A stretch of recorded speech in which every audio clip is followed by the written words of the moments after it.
ടീച്ചറെ, ഒരു ടീച്ചറിനെ സംബന്ധിച്ച് ഒന്നല്ല 1000 അതിലും കൂടുതൽ അനുഭവങ്ങളുണ്ട്. കുട്ടികളുടേതും അധ്യാപകരുടേതും അങ്ങനെ കണക്ക് കൂട്ടിക്കഴിഞ്ഞാൽ ഒരു പെരുമഴ പെയ്യുന്ന പോലെയുള്ള അനുഭവങ്ങളായിരിക്കും ഓരോ ടീച്ചറിനും ഓരോ ദിവസവും കിട്ടുന്നത്. അതും പല കുട്ടികളും പലപ്പോഴും ടീച്ചർമാരെ ടീച്ചർ അമ്മയെന്നായിരിക്കും വിളിക്കുക. കാരണം കുട്ടികളുടെ സ്നേഹം, മാതൃവാത്സല്യം, ടീച്ചറിന് കുട്ടികളോടുള്ള ഒരുപാട് അനുഭവങ്ങൾ ഉണ്ടാവുമല്ലോ അല്ലേ? നമുക്ക് ഏതായാലും ടീച്ചറിൻ്റെ നമ്മുടെ കോങ്ങാട് സ്കൂളിലത്തെ അനുഭവങ്ങൾ കുട്ടികളുമായിട്ടൊന്ന് പങ്കുവയ്ക്കാം. ഗുരുവായൂരപ്പൻ്റെ ഒരു നുള്ളു കളഭത്തിൻ മണമെന്നെ ഗുരുവായൂരെത്തിക്കുന്നു. വരിയിൽ നിന്നൊട്ടുമേ വലയാതെ തന്നത്ത തിരുമുറ്റം തന്നിൽ നിന്നിടുന്നു. കൃഷ്ണ ഹരേ ജയ, കൃഷ്ണ ഹരേ ജയ, കൃഷ്ണ ഹരേ ജയ, കൃഷ്ണ ഹരേ. എൻ്റെ അച്ഛനൊരു ഭക്തനായിരുന്നു. ഒരു ഭജനയൊക്കെ പാടാൻ പോകുമായിരുന്നു. അതുകൊണ്ടായിരിക്കാം ആ അച്ഛൻ്റെ ഒരു പാരമ്പര്യമായിരിക്കും എനിക്ക് കുറച്ചൊരു ഭക്തി ഉണ്ട് കേട്ടോ. എന്ന് പറഞ്ഞാൽ ഭക്തി എന്ന് പറഞ്ഞാൽ അത്രമേൽ ഭക്തി ഉണ്ടെന്ന് വെച്ചാൽ ഒരു ലെവലിലൊക്കെ അങ്ങനെ പോകും, അത്രയേ ഉള്ളൂ. പിന്നെ ഇതുപോലെ ഞാൻ എവിടെ ചെന്നാലും കോങ്ങാട് സ്കൂളിലെ കുട്ടികൾ അല്ലെങ്കിൽ വേലിക്കാട് സ്കൂളിലെ കുട്ടികൾ ഓടി വന്ന് കാലിൽ തൊട്ട് ടീച്ചർക്ക് എന്നെ ഓർമ്മയുണ്ടോ? ടീച്ചറുടെ ഒരടി ഇപ്പോഴും എനിക്ക് ഓർമ്മയുണ്ടാവുന്നു എന്ന് പറയും. അപ്പോഴാണ് പേര് ചോദിക്കുമ്പോൾ ഒരുപക്ഷെ നമ്മൾ ഓർമ്മിക്കപ്പെടുന്നത്. അവരൊക്കെ വളർന്നു നല്ല വലിയ കുട്ടികളൊക്കെ ആയിക്കഴിഞ്ഞാൽ നമ്മളന്ന് ഇന്ന് ഒരുപോലെ പിന്നെ കുറച്ച് മുടിയൊക്കെ നരച്ചിട്ടുണ്ടെന്നല്ലാതെ വേറെ വ്യത്യാസമൊന്നും ഉണ്ടായിട്ടില്ല. അപ്പോൾ അതുപോലെ ഈ കുട്ടികൾ നല്ല രീതിയിൽ പഠിക്കുന്ന കുട്ടികൾ നല്ല സാമ്പത്തിക ശേഷിയുള്ളവരൊക്കെ നല്ല രീതിയിലൊക്കെ പഠിക്കുന്നു. അല്ലാത്ത ഇടനിലക്കാരുണ്ട്, തീരെ സാമ്പത്തിക ശേഷി കുറവായിട്ടുള്ള കുട്ടികളൊക്കെ ഉണ്ട്. പക്ഷേ എല്ലാവരും നമ്മളെ ഒരുപോലെ സ്നേഹിക്കുന്നു. അവർക്ക് വീട്ടിൽ അമ്മ കഴിഞ്ഞാൽ പിന്നെ ഉള്ളത് നമ്മളാണ് അവരുടെ എല്ലാ കാര്യങ്ങളും രാവിലെ 10 മണി മുതൽ 4 മണി വരെ കാര്യങ്ങളൊക്കെ നോക്കുന്നത്. പക്ഷേ ഇപ്പോഴെന്നിട്ട് ഈ കുട്ടികളൊക്കെ എന്നെ ചിലപ്പോൾ വിളിക്കാറുണ്ട്, ടീച്ചറമ്മ എന്ന് വിളിക്കാറുണ്ട്. അപ്പം അതൊക്കെ കേൾക്കുമ്പോൾ നമുക്ക് എന്ത് സന്തോഷമാണ്. നമ്മുടെ മനസ്സ് വേറെ എന്തിനാണ്? നമുക്ക് ഒരുപാട് സമ്പത്ത്, നമ്മുടെ കുട്ടികളാണ് ഈ സമ്പത്ത്. കുട്ടികൾ അവർ നല്ല രീതിയിൽ എത്തുന്നതും ഒക്കെ നമുക്ക് അഭിമാനമാണ്. ഞാൻ പഠിപ്പിച്ച കുട്ടികളാണ്.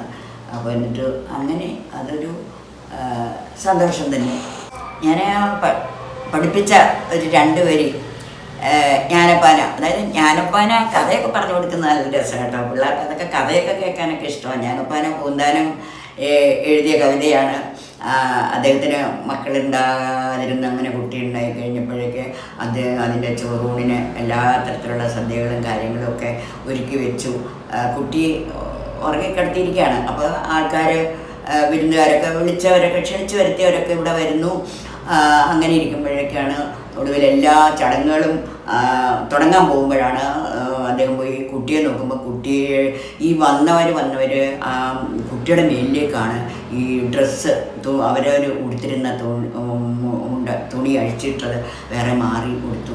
അപ്പോൾ അങ്ങനെ കുട്ടി ശ്വാസം മുട്ടി മരിക്കുകയാണ് ചെയ്യുന്നത്. അതിൻ്റെ വേദനയിൽ അദ്ദേഹം ഒരു കൃതി എഴുതിയാണ് ജ്ഞാനപ്പാന. ആ ജ്ഞാനപ്പാനയിലെ 2 വരി ഞാൻ ഒന്ന് പറയുകയാണ്. നല്ല അർത്ഥവത്തായിട്ടുള്ള ഒരു കാര്യമാണ് അദ്ദേഹം അത് എഴുതിയിരിക്കുന്നത്, പൂന്താനം എഴുതിയിരിക്കുന്നത്. ഇന്നലെയോളം എന്തെന്നറിഞ്ഞില്ല, ഇനി നാളെയുമെന്തെന്നറിവില്ല, ഇന്നിക്കണ്ടതടിക്കൂ വിനാശവും ഇന്ന നേരമതേതും അറിഞ്ഞില്ല.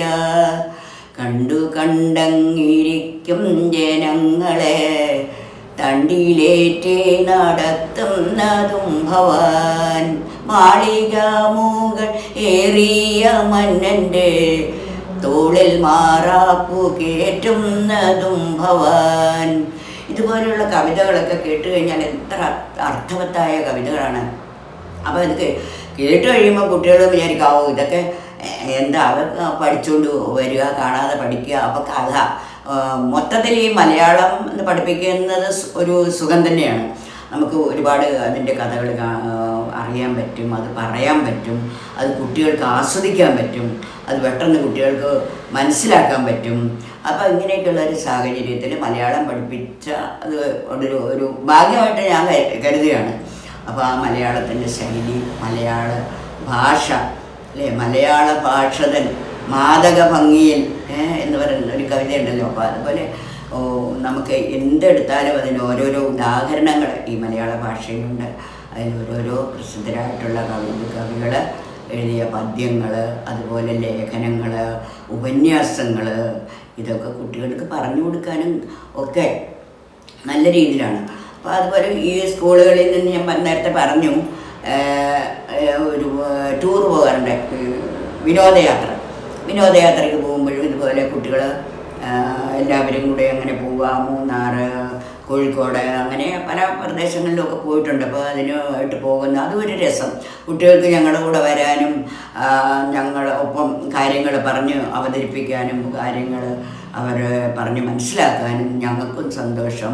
ഈ കുട്ടികളെ കൊണ്ട് പോകുന്നത് ഒരു വലിയ സന്തോഷം തന്നെയാണ്. അവർക്കും ഞങ്ങളോടൊപ്പം വരും. അപ്പോൾ അതിന് കുറച്ച് പേരുണ്ട്. അപ്പോൾ അതിനൊക്കെ ഒരു കമ്മിറ്റി ഉണ്ട്. പക്ഷേ കമ്മിറ്റിയിലല്ലാത്തവരും ഇങ്ങനെയുള്ള ടൂറുകൾ അല്ലെങ്കിൽ ഇങ്ങനെയുള്ള വിനോദയാത്രകൾ പോകാറുണ്ട്. അതിലൊക്കെ സഹകരിക്കാനുണ്ട്. അപ്പോൾ കോങ്ങാട് സ്കൂളെന്ന് പറഞ്ഞാൽ അതിലെല്ലാ അധ്യാപകരും അധ്യാപികമാരും എല്ലാവരും ഏത് കാര്യത്തിനും മുൻപന്തിയിലാണെന്നുള്ളതിന് യാതൊരു തർക്കമില്ല. അതൊരു കാര്യം പറഞ്ഞാൽ മതി, ഭാഷ ഒരു കാര്യം പറയുകയാണ്, അങ്ങനെ ചെയ്യണമെന്ന് പറഞ്ഞു കഴിഞ്ഞാൽ അതിന് എല്ലാവരും നല്ല രീതിയിൽ പ്രവർത്തിക്കാനും നല്ല രീതിയിൽ പരിപാടികൾ ആസൂത്രണം ചെയ്യാനും ഒക്കെ അവർക്ക് എല്ലാവർക്കും നല്ല കഴിവാണ്, നല്ല ഉത്സാഹവുമാണ്. അങ്ങനെ ഉള്ള കുറേ അനുഭവങ്ങളൊക്കെ ഉണ്ടായിട്ടുണ്ട്. ടൂർ പോയപ്പം ചെറിയ ചെറിയ അപകടങ്ങളും അശ്രദ്ധ കൊണ്ട് വരുന്നതല്ല, പക്ഷേ ചില കാര്യങ്ങളൊക്കെ അങ്ങനെ സംഭവിച്ചിട്ടുണ്ട്. പിന്നെ എടുത്തു പറയേണ്ട ഒരു കാര്യം, ഞങ്ങൾ പഠിപ്പിച്ച ഒരു കുട്ടി സ്മിത എന്ന് പറയുന്നത്, അവളെ എല്ലാ കാര്യത്തിനും വളരെ മിടുക്കിയായിരുന്നു. ഈ വലിയ കാവിൻ്റെ താഴെയാണ് താമസിച്ചിരുന്നത് അവിടെ.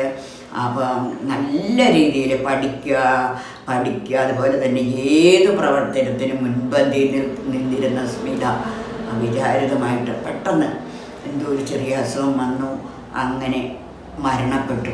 അത് ഞങ്ങളുടെ സ്കൂളിന് തീരാത്ത നഷ്ടമുണ്ട്, നഷ്ടമായിരുന്നു. അപ്പോൾ അവരുടെ അമ്മയൊക്കെ ഇടയ്ക്ക് കാണാറുണ്ട്. പക്ഷെ എന്നാലും അവർക്ക് ഇന്നും അവരുടെ ആ മുഖത്ത് നോക്കുമ്പോൾ ആ ദുഃഖം ആ കണ്ണുകളിൽ പ്രതിഫലിക്കുന്നത് ഞങ്ങൾക്ക് കാണാം. പിന്നെ ഒരു അനിയത്തി ഉണ്ട്, അവളും പഠിച്ചു മിടുക്കിയായി, അവൾ കല്യാണമൊക്കെ കഴിഞ്ഞ് അങ്ങനെ